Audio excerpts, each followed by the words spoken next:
This is the Eurofighter Typhoon. It's all built around this primary sensor, which is going to be the weapon system, and the first part of that weapon system is going to be this, at the very front end of the aircraft, which is the radar.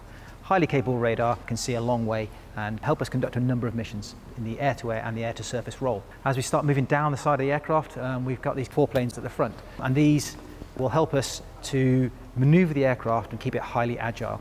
And it helps us both in a close-in fight as well. We're really looking at it for us and our enhanced agility. As we move down the end, down the side of the aircraft then, 2 intakes to the engines, both 20,000 pounds of thrust. That means it is very, very highly powered, and it gives us a very good thrust to weight ratio, allowing us to get to speed and height as fast as possible to conduct our intercept as fast as possible. So combined with the agility that both the wing and the foreplanes offer us, that gives us the ability to both get to and then intercept aircraft as quickly as possible. When we get there though, what do we do with it? Well, the next thing we need to think about is, in a worst case scenario, we might need to employ weapons. So in terms of weapon system, we've got a 27mm cannon, which is put away in here, and then we can carry both air-to-air and air-to-surface weaponry. In terms of air-to-air missiles, tied in with that radar, we have radar-guided missiles, and they fit under here. So we can fit 4 under the fuselage.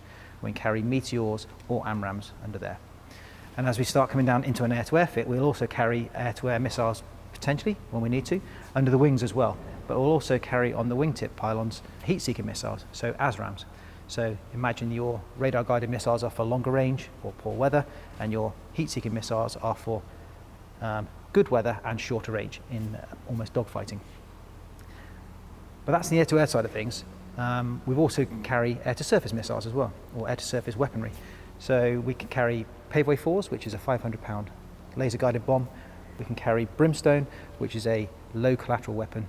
And we can also carry Storm Shadow, which is a air-launched cruise missile, essentially. And to help us to get those weapons to their release points and hit their targets, we've also got a laser designator pod, which we can carry under there as well. So that all helps with that air-to-surface weaponry and minimising that collateral damage and making sure we have the best effect for what we're trying to achieve with a minimal collateral damage.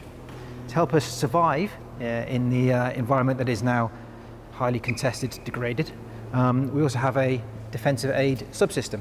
So this helps us to understand what is threatening us and how we then need to react and what countermeasures we need to employ in order to survive the fight.